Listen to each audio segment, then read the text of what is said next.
Hey guys, Rob Sports Cards here, back with another video, and in this video I end my little hiatus. I took some time off from card content because I just moved to a new city and a new apartment, a new job. Really excited about that. So I'm now back to somewhat looking a little bit more reorganized in my new digs. And that's why I'm gonna put these videos out and pick up right where I left off. And this past week, I had a couple of sales on my eBay store. I'll put a link to the description, a link in the description box, so you could check out my eBay store. And that I took some time away from the eBay store as well. Took some weeks off. And this past week, I sold some low-grade 90s. Jordan stuff, mid-90s stuff, inexpensive cards, 4-card lot of Luka Doncic, another inexpensive lot, and then you're not going to believe this, but I sold a Saddam Hussein rookie card. That's right, Saddam Hussein, the former president of Iraq, has a rookie card. It's the 1991 Pro Set Desert Storm set, and a lot of prominent people from the Gulf War had cards in that set. You're talking about people like Norman Schwarzkopf, people like Colin Powell, and a couple of years ago I pulled, out of a pack, I pulled the Saddam Hussein card, and that got sold raw for a few bucks on my store. And I'd like to show off this latest sale, a 4-card lot of Andre Dawson, the ex-Montreal Expos star that later won MVP of the National League for the Chicago Cubs, and then much later in his Hall of Fame career, he played for the Florida Marlins. They were not the Miami Marlins back then. They were the Florida Marlins. This is 1979 Topps Dawson, looking like he's by the batting cage. This is the back. And these are not, look, they're not PSA 10 stuff, but they're very affordable. And I think that's why they sell. They sell because, they're cheap and affordable, and people still love to reminisce about the good old days. This is 1980 Topps Andre Dawson. Almost a member of the 500 Home Run Club and almost a member of the 3,000 Hit Club, kind of. Just fell short of both categories. This is 1981 Topps. Looks like he's in the dugout, putting his batting gloves on, ready to launch a home run or two.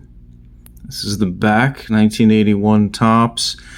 And, as I sell off these cards, I'm really just trying to upgrade my inventory. This is 1982 Topps All-Star. This is like the early 80s version of an insert card, 1982 Topps. And the way I'm going to upgrade my inventory is I get rid of cards that have limited upside like those, and then I replace them with these purchases. This is a 2025 Topps Heritage Blue Sparkle Jackson Holliday Orioles card, not serial numbered, but I like that old school design. It's almost like they have the exact same design as 82 Topps, or, well, yeah, no, not that. Let's try to compare it to this. 80. I think it's the 82 is really what reminds me of it the most. Well, this is kind of similar. 79 Topps. Yeah, so I like what Topps does with these newer cards, these ultra modern cards. They try to harken back to the good old days of the 80s and 70s or whatever. And Jackson Holliday has a brother that just got drafted by the Rockies, Ethan Holliday, and their dad was Matt Holliday. So, the DNA pool is very, very strong in the Holliday camp. And, I say Jackson's having a good year, okay year, not tearing the cover off the ball by any means. But, this card, though it's not a rookie, and it's not serial numbered, it has some upside. So if I sell off Andre Dawson and I replace it with this kind of a card, that's really all I'm trying to accomplish with this hobby. Just upgrade in incremental ways. And this is another purchase that I just made. Paolo Banchero, 2022 Prizm Ice Rookie. And I use my rewards card, because every month I pay off my credit card in full, and then they give you a little thank you or a little bonus. And I used my bonus money for this card, so it's almost like I didn't even pay for it. This is a gift to me by Wells Fargo. Thank you for your banking. Here's a few bucks for your troubles. And then every month it builds up, and then I had over $100